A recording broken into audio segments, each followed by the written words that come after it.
guys, ito lang ang pasyalan dito. Ganun lang, kainan. May palaruan ng mga bata. Pwede rin sumali ang matanda, yung go-kart. Yun lang yun.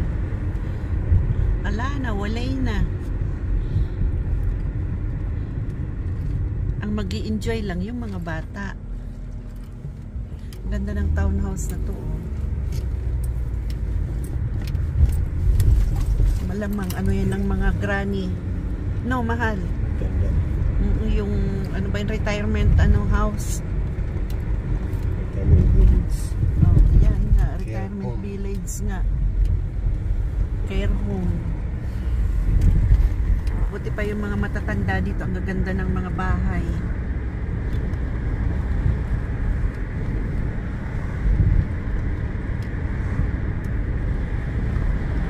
Pauwi na talaga.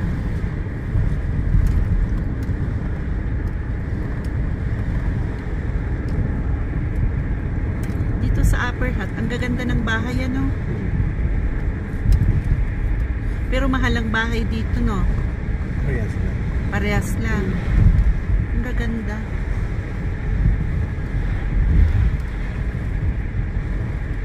Pare-parehas lang pati yung ibang bahay.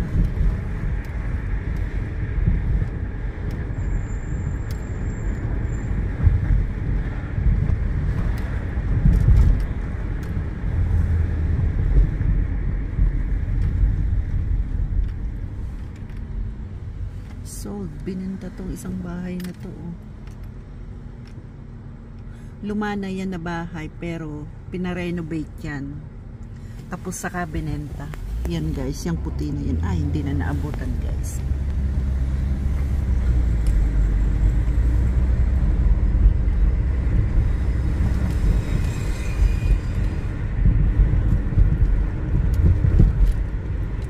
Ganito lang guys ang mga bahay dito. Walang kaartehan. Walang second floor. Walang pabonggahan ng garden. Bihira ka lang dito makakita ng bahay na may second floor. Ano?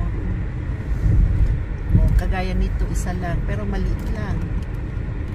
Paupahan yun. Kasi pag mga nakasawa. Doon kila Belinda no, Merton.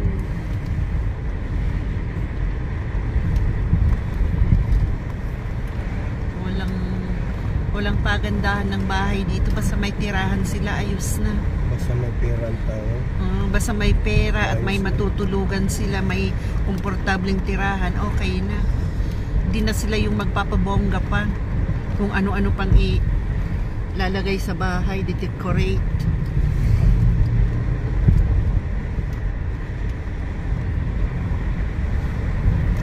Meron kang makikitang magandang bahay dito, asahan mo ang may-ari Pilipino yan.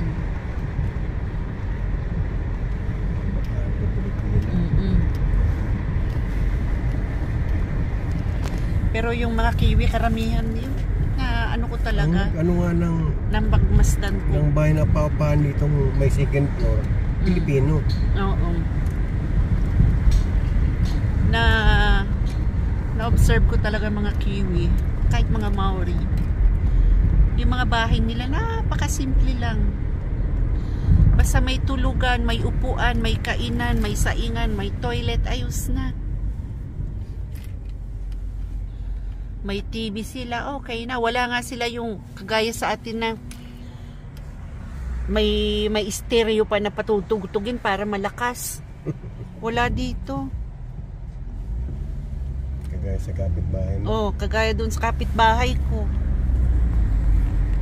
Umaga pa lang pagkagising, para kung nasa ano. Nangigising minsan. Para kung nasa disco house, ay buti na lang kung maganda ang tunog nung nung stereo, ay siya. Wasak na wasak.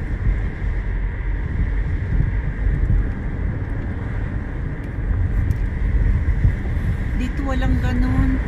Pakatahimik ng mga tao dito. Walang inggitan sa sa kapitbahay. Kasi ang style dito mahal kapag kagaya nun may tanim kang apple hindi sila yung mag-o-offer sa no, hindi sila mamimigay para wala silang ano, wala silang parang walang utang na loob ano. Ganito ang ugali nila dito.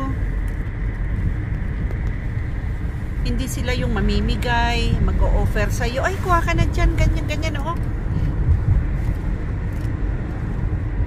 Mabulok na lang yung ano, yung yung apple ano, mabulok na lang. Ang nakikita ko lang naman dito nagbibigayan din mga Pilipino din.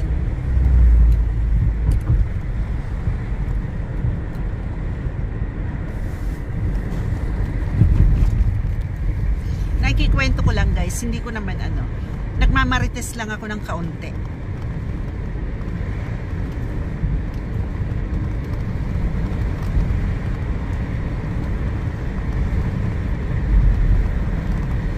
Kasi dito sa New Zealand, pakatahimik talaga.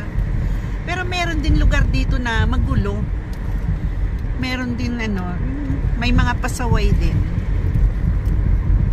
Pero hindi naman kagaya dyan sa ano, sa atin na ano, pag pasaway meron nang nagpapatayan. Dito wala pa naman.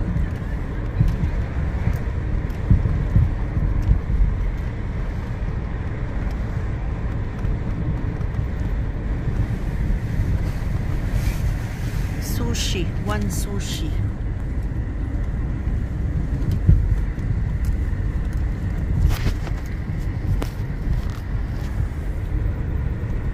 McDo, love ko to. 24 hours pala tumahal dito.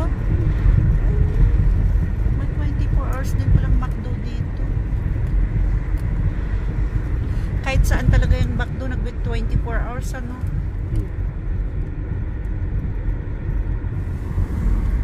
Pinagtatrabaho niyo ano sa Auckland 24 oras din eh. Yung asawa ni Kalbo. Sa kaya tayong anak din kasama ano. Mura lang naman sahod dyan eh. Kayo mahal, hindi pa nagtataas sahod nyo? Wala pa rin? Ay kami nga 27.40 na eh.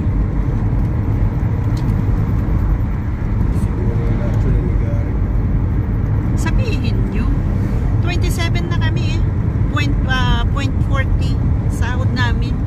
O next ano, baka sa September kasi yan ang taasan talaga, baka maging 28 na plus.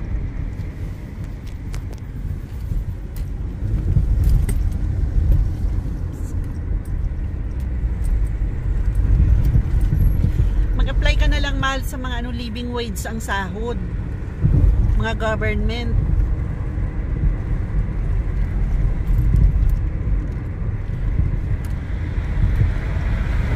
Nagtaas na kami nung isang araw lang, pero hindi pa ngayong sahod namin ngayon, hindi pa yun.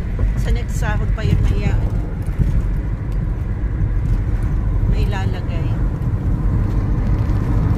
Di ba kasi pinag-usapan ng doon sa government na ano, na aalisin yung living wage namin, ay hindi sila nanalo. Pinanalo ng ano, ng ito nila Shane. Hindi sila pumayag, tsaka hindi kami pumayag. Kaya ayun, tinaasan lugod. Mahal, ano bang mayroon dito? Ha? Grace. Ay, nice ba yan? Ay, ang daming tao. Kaya pala, daming tao.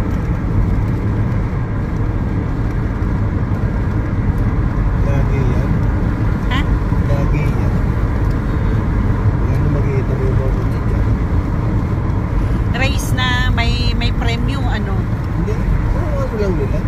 Kakamuyan lang.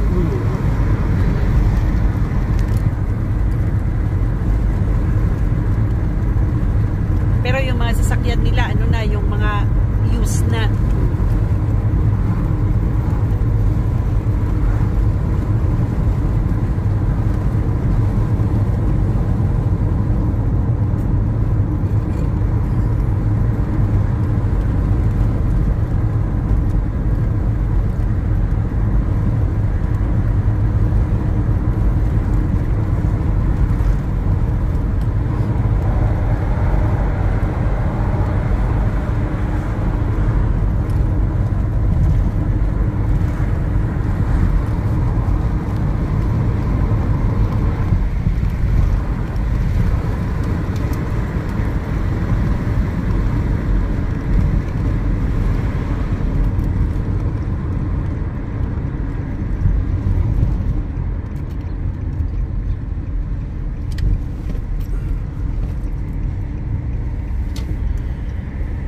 Bigyan kaya si sila binungsuman. Marami pa naman yun eh.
Subscribe na rin